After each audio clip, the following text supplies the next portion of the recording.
Bonjour les petits amis, les petits chéris. Voici donc une vidéo vacances. Elle est tournée donc en été 2021. C'est pour ça qu'elle s'appelle vidéo vacances. Alors j'espère que vous allez pas trop mal et que vous avez les doigts de pied en éventail sur le sable de la plage. Bon, il y a d'autres manières aussi de prendre des vacances. Voilà. Alors, je pensais à quelque chose tout à l'heure.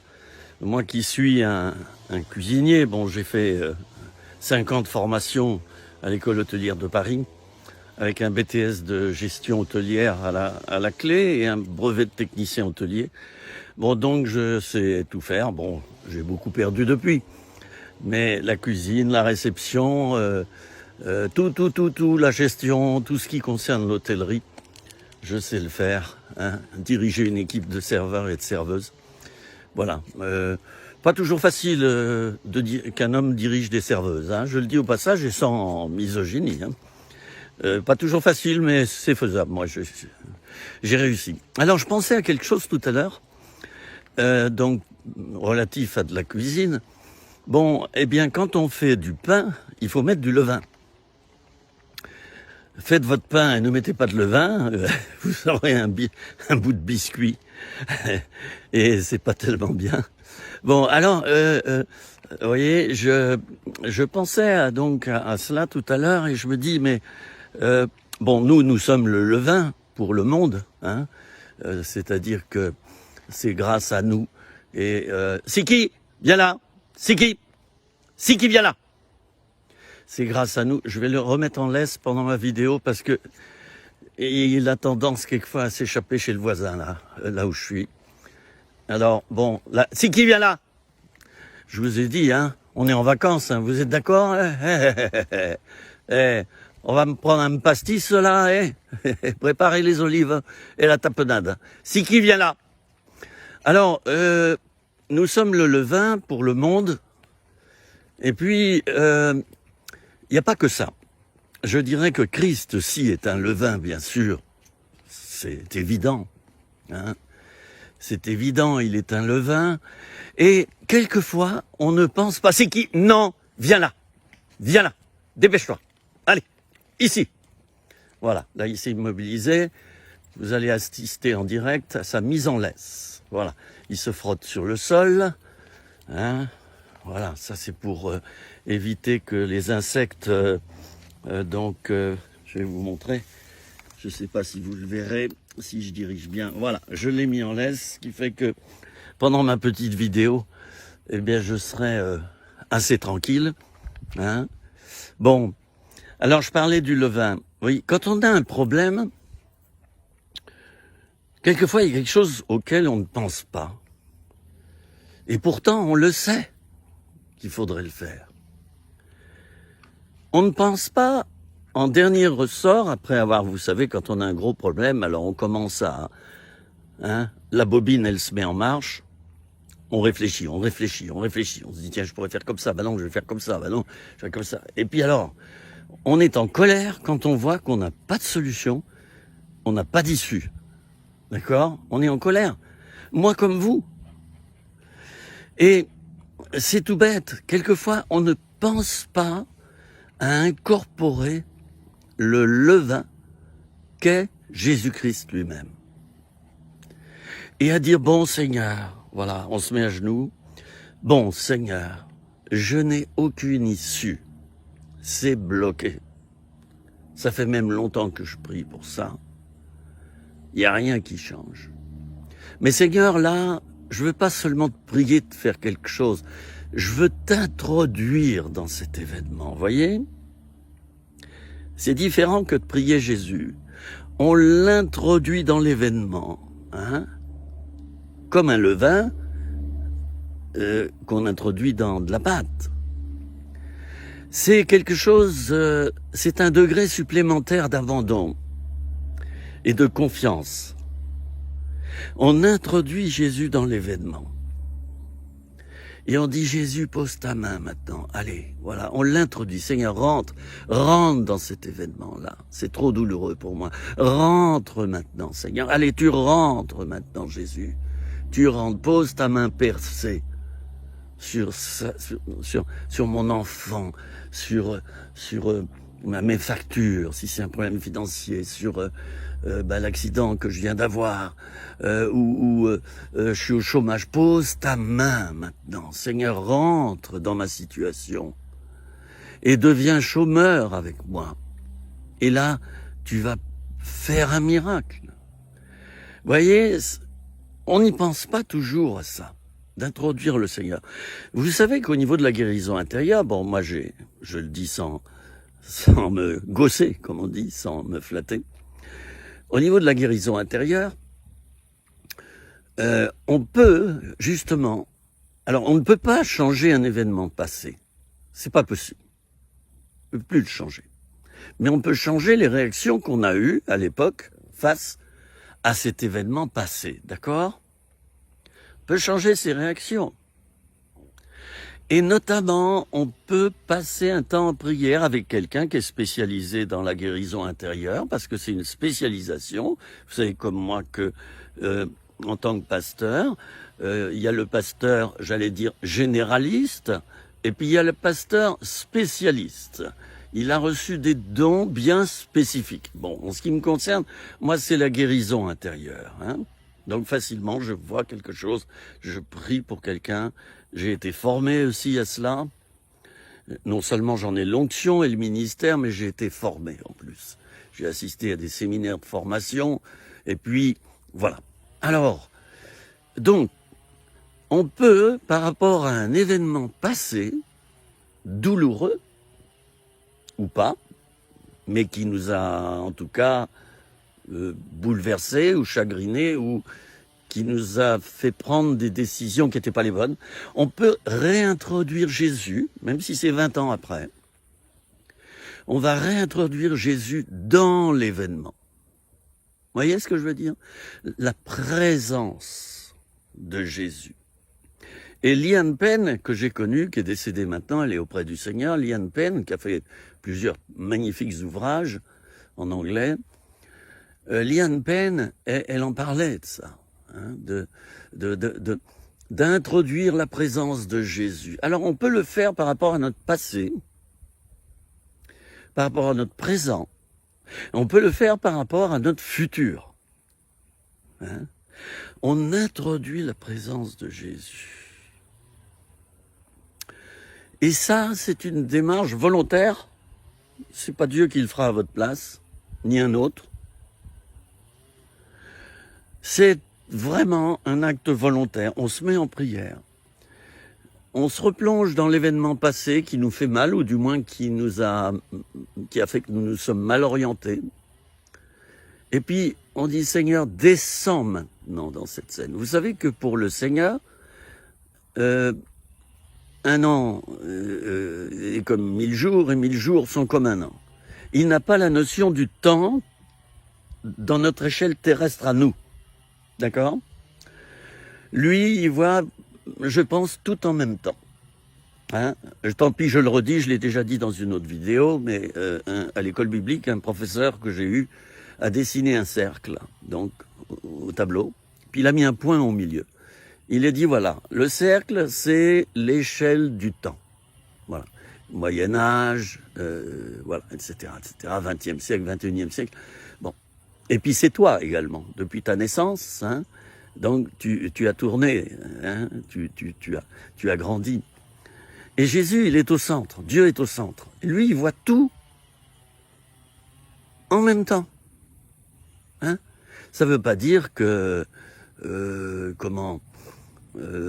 qu'il est déphasé ou... Non, il voit tout en même temps. Alors pour lui, c'est facile de revenir dans le passé. Il y en a qui vont me dire, oui, mais le passé est échu, faut jamais toucher au passé, toutes choses anciennes sont passées, les choses anciennes sont passées, toutes choses sont devenues nouvelles. Et, heureusement qu'on revient sur le passé. Quand on nous a pas livré un colis de 200 € de vêtements ou de marchandises, heureusement qu'on revient dans le passé pour savoir ce qu'il est devenu le colis. D'accord ? Heureusement qu'on revient sur le passé quand on a commis un délit et on réétudie notre dossier avec l'avocat, on est obligé d'y revenir. Il y a plein de choses où on est obligé de revenir sur le passé. C'est pas un péché.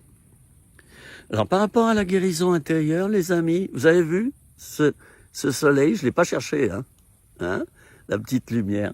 C'est un peu la présence de Dieu, voyez, qu'on introduit dans l'événement. Voyez, c'était pas prévu, hein. C'est un signe. Les catholiques diraient c'est un signe de la providence. Moi, je dis c'est simplement un signe de la présence de Dieu. C'est lui qui a créé le soleil. Alors, on introduit Jésus dans l'événement du passé. Et là, on le laisse toucher cet événement. Évidemment, un viol restera toujours un viol. Mais on va incorporer la présence de Dieu. On va s'imaginer qu'il était là dans la scène. Il n'a pu rien faire, malheureusement. Ça, c'est le problème de la liberté. Il nous laisse libres. Et il y a des moments où il n'intervient pas, parce qu'il ne veut pas être intrusif. Alors, il était là, et il a souffert en même temps que toi, chère sœur, qui a été violée. Il a souffert en même temps que toi. Alors ça, c'est primordial au niveau guérison intérieure, introduire la présence de Dieu dans un événement. Vous pouvez le faire tout seul dans votre chambre, et tout à coup, vous remémorez d'un événement, hein, où vous avez eu un traumatisme, ou du moins quelque chose qui vous a fait mal, ou chamboulé, et puis vous introduisez la présence de Jésus. Évidemment, ça se fait pas comme ça, d'un claquement de doigts. On continue à prier, on dit, Seigneur, j'accepte que tu reviennes toi dans cet événement. Moi, j'ai peur d'y revenir. Ça m'a trop fait mal autrefois. Mais toi, je te demande maintenant d'y aller. Eh bien, vous savez quoi? Le Seigneur va changer des choses. Et il va guérir. Comme j'ai dit, il y a des choses irrémédiables qu'il ne pourra pas créer ou recréer. Mais par contre, il va, par sa présence, changer des choses. Je ne sais pas quoi. Ne me demandez pas quoi. Je l'ai vu personnellement des milliers de fois. Des milliers de fois. Où j'ai dit, si tu veux, mon frère ou ma sœur, on va laisser le Seigneur descendre dans cet événement. Et il va poser ses mains. Il va souffrir avec toi.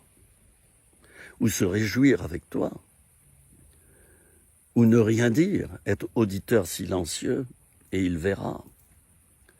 Eh bien, la plupart du temps, voyez, c'est comme si on introduisait un levain tout neuf dans un événement, et il peut se passer un miracle. Il peut se passer quelque chose de formidable. Je l'ai fait par rapport à beaucoup de scènes de ma vie. On va avancer un petit peu, vous êtes d'accord? Vous venez avec moi, hein, dans ma balade? Alors, je l'ai fait pour quantité d'événements de mon passé. Et voyez-vous, autant je sais qu'il y a des choses où il doit y avoir la présence d'un frère ou d'une sœur pour m'aider à guérir intérieurement par rapport à une situation compliquée. Moi, j'ai été violenté très très souvent par mon cher papa, que j'aime, qui est décédé maintenant. Mais j'ai été tapé presque chaque semaine, mais bourré de coups de poing. Mais ça allait loin. Hein. Dès que je désobéissais, ma mère téléphonait à mon papa qui était en dessous dans le magasin. Mon père montait l'escalier et là je recevais une tannée, mais je vous assure, mais des violences insoutenables. J'ai donc été un enfant maltraité. On a dû me le faire comprendre. Et ça date de 6 mois, ça. Parce que moi je disais non, mon père me châtiait, bon. Vous savez, quelquefois on ne reconnaît pas qu'on a été maltraité ou violé ou abusé. Vous savez pourquoi? Parce qu'on aime tellement la personne qui nous a fait ça, qu'on la couvre. On ne veut pas la salir. Et on dit, bon, allez, c'est pas grave. Bon, allez, bon, le temps a passé, je ne vais pas y revenir. C'est faux. Alors oui, le pardon, oui, par rapport à cette personne. Et le fait qu'on ait tourné la page, oui encore, oui, plus que oui. Mais par contre, moi je vous dis, ça fait 6 mois seulement, et même 3-4 jours, puisque j'ai eu un entretien avec la personne qui s'occupe de moi en relation d'aide par rapport à mon enfance maltraitée. C'est seulement, j'allais dire, depuis 3-4 jours que j'ai vraiment, mais complètement intégré que j'avais été un enfant maltraité. Et pas que par mon père. Par les grands dans la cour. Partout où j'allais, je recevais des coups. Partout où j'allais, j'étais le souffre-douleur. J'étais comme un réceptacle de la violence des autres. Eh bien, vous savez quoi? Cette personne qui m'a eu en entretien, elle m'a dit oui, ça c'est caractéristique d'un enfant maltraité. Il a tellement reçu de coups, tellement reçu de choses qui lui ont fait mal, que ça donne un accès à des esprits de violence. Ce sont des puissances de ténèbres. Ça donne un accès. Et cette personne m'a dit, on va fermer les accès maintenant. Tu serais d'accord de dire que tu n'es pas un souffre-douleur et de refuser désormais d'être frappé partout où tu vas? C'est vrai que partout où je suis allé dans ma vie, j'ai été brutalisé physiquement. Même ici dans mon village, je vous l'ai dit pour ceux qui me connaissent. Alors vous savez quoi, on a fermé l'accès à ces esprits de violence. J'ai dit d'abord Seigneur pardon parce que j'ai cru que ma valeur, c'était simplement je suis digne d'être frappé. Je suis digne d'être harcelé, d'être humilié. Je suis digne d'être tabassé. Je suis digne d'être coup-de-poinet. Je suis digne de prendre des coups partout où je suis. Et c'est vrai que je les attirais, les coups, sans le vouloir. Par exemple, à l'école, après avoir subi tellement de violence de mon père et puis des grands dans la cour, ça a duré 2 ans, menace à l'arme blanche, et puis on me ficelait avec une corde et on me pendait par les pieds. Vous voyez, j'ai encore un peu d'émotion quand j'en parle. Eh bien, après, vous savez ce qui se passait en sport? Je ratais tous les mouvements que je faisais, et non seulement ça, mais au foot ou au rugby, j'attirais les balles perdues. Et ces balles, qu'est-ce qu'il fait mon chien? Voilà. Et c'était caractéristique. D'ailleurs, je faisais attention, j'enlevais mes lunettes quand je jouais au foot. À tous les coups, je recevais les balles perdues. Ça fait mal, vous savez, un ballon qui arrive vers toi à toute vitesse et qui rebondit sur ton nez ou sur ton visage, ça fait mal. Alors, j'ai dit à cette personne, mais voilà où j'en suis, là où je suis, souvent quand il y a de la violence, je fais attention parce que je suis un réceptacle à violence. Je lui ai dit. Elle m'a dit, c'est caractéristique des enfants maltraités. Il y a un accès qui a été ouvert à des puissances de ténèbres qui ont comme un droit sur nous. On a été tabassés, on n'a rien dit, le problème n'a pas été traité.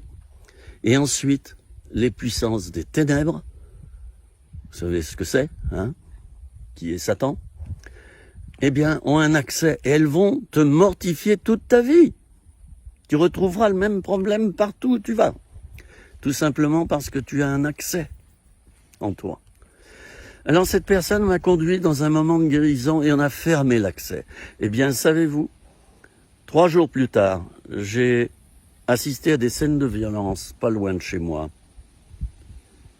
J'ai vu que j'étais guéri. Les violences ne sont pas tombées sur moi, c'était dans la rue. Elles sont tombées sur mes voisins, mais plus sur moi. Alors qu'avant, ça tombait sur moi d'abord.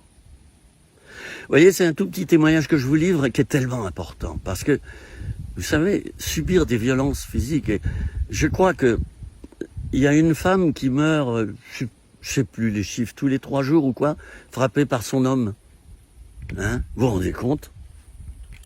Vous vous rendez compte? Mais c'est terrifiant, ça. Et les enfants maltraités sont très très nombreux.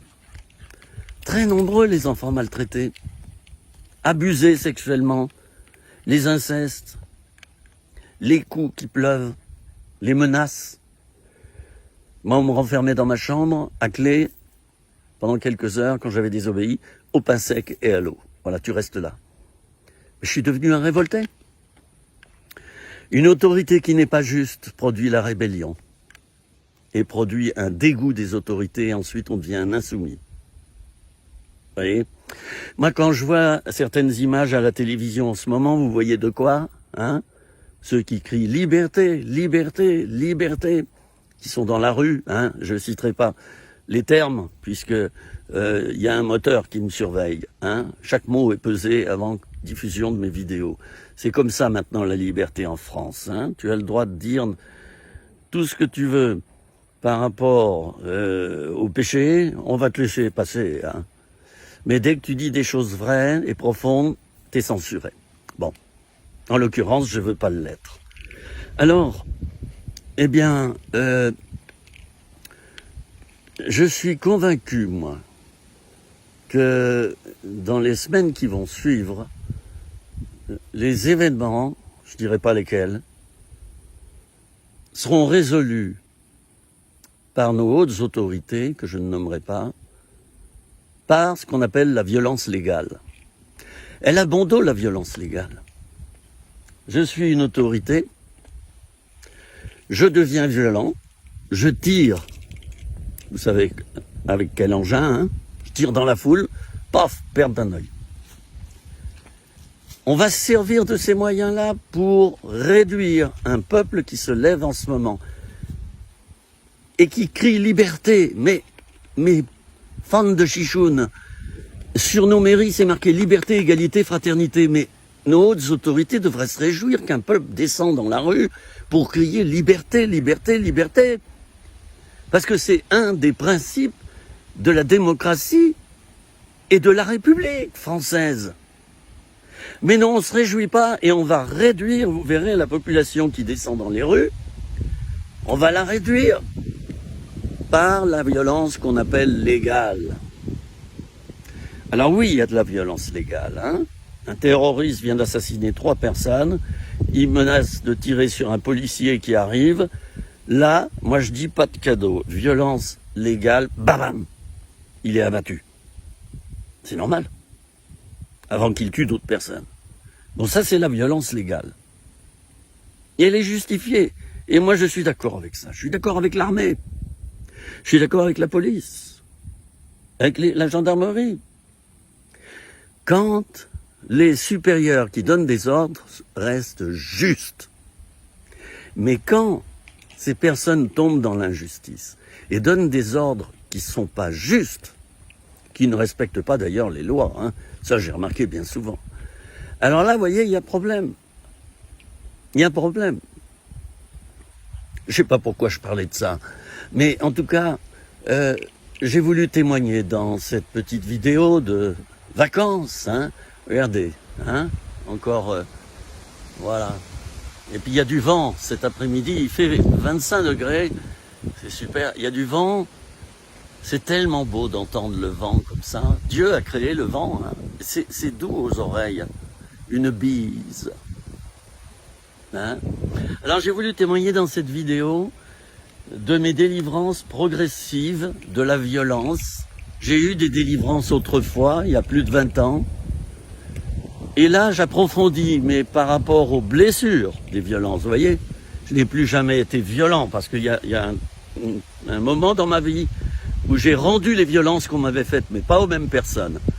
Ça, c'est normal, hein, puisque j'avais pas pu répliquer. Donc, quand on est violenté, ça provoque en nous de la violence, de l'agressivité. Soit elle va sortir et guérir, soit elle reste en nous. Et ça s'accumule.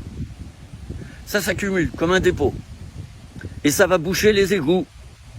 Et un jour, quand on est énervé ou qu'on fait un burn-out, on pète les plombs et on va devenir très violent et très méchant. C'est ce que j'ai été il y a 25 ans en arrière.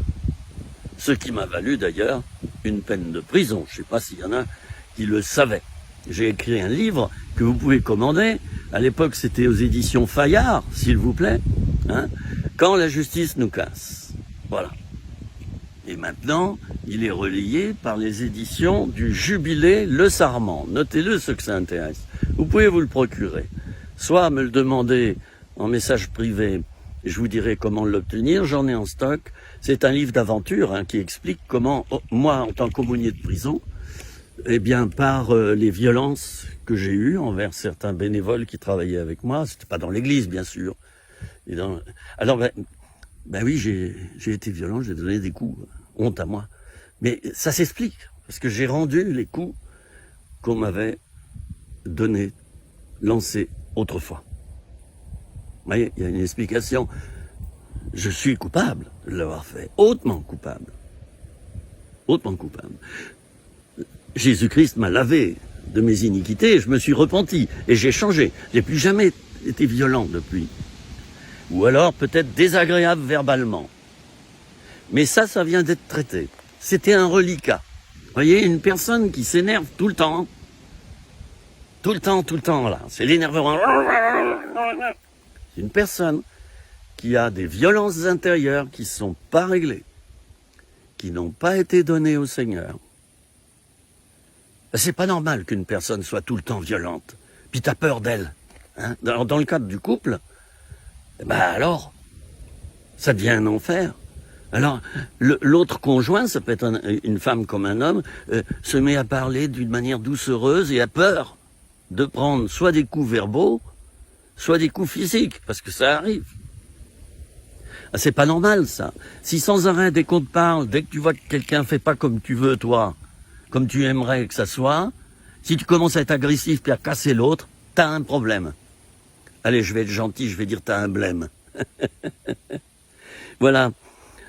Je termine en disant que j'ai fait un vœu devant le Seigneur, c'est si possible de pouvoir témoigner au moins à une personne par jour, à témoigner de ma foi. Je l'ai demandé au Seigneur, et bien voyez-vous, ça se fait. Hier, il y a quelqu'un qui est venu vers moi. J'étais du côté de Saint-Étienne. Et qui m'a dit son passé. J'ai fait de la prison. Voilà. Et j'ai prié avec lui. Et je lui ai témoigné. Mais j'ai été gonflé, hein. Je lui ai dit, toi, mon frère, un homme de 50 ans, tu dois te donner au Seigneur. La petite croix qui est là, faut pas seulement qu'elle soit sur ton pullover, faut qu'elle soit dans ton cœur. Alors il a pris cette petite croix, il l'a embrassée. J'ai dit, c'est bien, mais va plus loin, prie. Je me suis pas gêné. Et puis aujourd'hui, c'est une touriste. Voilà, j'étais dehors en train de nettoyer mes plantes. C'est une touriste, une femme qui... Voilà, bonjour madame, elle avait un chien. Vous savez quoi, on a discuté 3 quarts d'heure. On en est parvenu à cette pensée que seule la prière va changer la France désormais. On ne pourra plus revenir en arrière et changer ce qui vient de se passer, que je ne décrirai pas parce que je serai censuré. Seule la prière sera efficace. Je vous engage à prier pour la France en ce moment. Priez pour la France. Priez pour la France, chers amis. On est très mal barrés. La France est en train d'être détruite. Je vous engage à prier, à bénir nos dirigeants, à bénir nos autorités, à demander à Dieu de les éclairer et de les aider à mieux gérer les situations. Vous voyez, il ne s'agit pas de haïr, de critiquer acidement, avec acidité et amertume. Non. Il faut bénir et prier. Il n'y a plus que ce moyen-là maintenant, parce qu'elles ne veulent pas écouter. Libre à elles. Mais seulement il y a le petit peuple derrière qui va souffrir. Et qui commence à souffrir d'ailleurs. Bien, vous voyez, c'était ma deuxième petite pensée dans cette vidéo. Alors là, ça descend, vous voyez, je descends une route goudronnée. Je dis, il y a mon chien qui me tire en arrière. Mais c'est pas vrai, qu'est-ce qu'il a vu? Il sent quelque chose. Bon, c'est pas les fraises des bois. Moi, j'aime bien les fraises des bois, mais c'est pas ça, lui. Il a senti l'odeur d'un lapin, bref. Alors, vous voyez, voilà, il tire. Si qui t'arrête. Je vais aller un peu plus loin parce que là, il y a un foyer d'odeur de gibier. Vous voyez, c'est une route qui descend. C'est beau, hein? Ah, j'aime la nature, moi. Ah là là là là. Si je pouvais avoir une petit cabanon dans la forêt, là, tout près de chez moi, je serais trop heureux, quoi. Acheter un tout petit lopin de terrain, tout petit, avec juste un petit cabanon où dormir et cuisiner un peu, je serais le plus heureux des hommes. On verra si Dieu exauce ma prière. Je le laisse libre, il est souverain. Ah, ça c'est important les amis. Laissez Dieu souverain. Vous savez, il y en a qui commandent Dieu, j'en ai vu. Je proclame au nom de l'Éternel, ceci, cela. On y va là. Alors là, vraiment, franchement, là, il y a un abus. Hein. Je vois certains posts sur Facebook. Je proclame que tu sors de ton épreuve aujourd'hui même. Mais qui sommes-nous pour faire de telles proclamations? Je comprends ce que cette proclamation signifie. C'est-à-dire, je prie pour toi pour que tu sortes dans ton épreuve. Mais ne dites pas, je proclame qu'aujourd'hui même tu sortes de ton épreuve. Fait que la personne va le croire, elle va prier, et puis le lendemain, elle va voir qu'elle n'est pas sortie de l'épreuve. Bilan, tu auras renforcé l'incrédulité de cette personne. J'ai vu quelquefois un pasteur prier pour un bébé qui devait mourir, et il a dit aux parents, j'ai prié. Ce bébé est guéri. Eh ben oui, le lendemain, il est mort. Ben voilà. Ça fait 2 personnes révoltées de plus contre Dieu. Attention, Dieu est souverain. C'est lui qui fait ou il ne fait pas. Et même quelquefois, tu fais une demande légitime au Seigneur et tu n'es pas exaucé parce qu'il est souverain. Et n'oubliez pas, il y a ce qu'on appelle l'écharpe dans la chair. Le Seigneur peut très bien te laisser pendant un temps dans certaines choses difficiles, parce que c'est ton école. Alors il enlèvera pas ces choses difficiles. Par contre, ce qu'il va enlever, c'est tes réactions face à ces choses difficiles. C'est tes réactions. Il sera intervenu, mais en toi, pas dans les événements difficiles qui sont à l'extérieur. Bon, alors il y a du soleil de plus en plus qui arrive maintenant, donc je me suis mis une bonne crème que j'ai achetée il y a 2-3 ans au Maroc. Hein, ils sont très forts pour des crèmes hydratantes avec de l'huile d'argan dedans et plein de bonnes choses. Alors là, tout cet été, j'ai décidé de me pommader et de me refaire une belle peau. Bon, j'ai envie de plaisanter, j'ai envie un peu de faire la fête, et je suis joyeux. Et je suis triste quand je vois ce monde qui est en train de s'écrouler. Il est en train de s'écrouler, c'est pas la première fois. Il va se relever. Mais difficilement. Je suis plein d'espérance. Il va se relever. On va se relever, les amis. Et il y a des Français reconstructeurs qui sont là. Il y a des Français qui ont du discernement, du bon sens. Et ils vont intervenir sur le pays pour faire cesser certaines choses qui sont carrément impensables et qui font penser vraiment à de la folie. Je dis tout cela avec respect. D'accord? Je vous embrasse, mes amis, avec tendresse.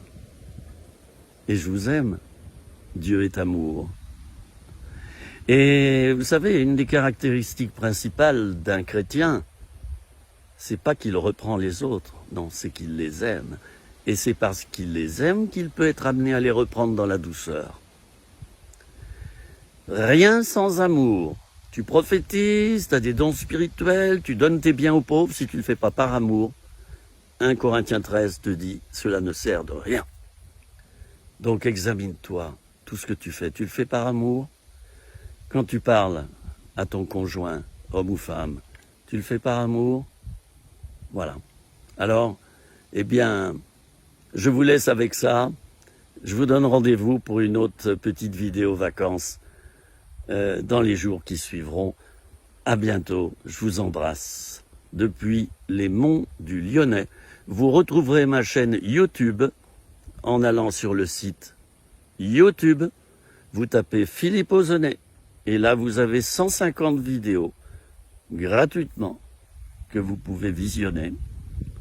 On vous demandera rien. Il y a plein de thèmes. Et cette vidéo, par exemple, sera mise ensuite sur YouTube. Voilà. Alors, si vous aimez mes petites discussions, mes petits partages, n'hésitez pas à fréquenter cette chaîne. Pour vous faire du bien, pas pour voir ma trombine. Je m'en fiche. Je cherche pas la renommée, moi. Je cherche sa renommée à Dieu, à lui. C'est beaucoup mieux. À bientôt, au revoir.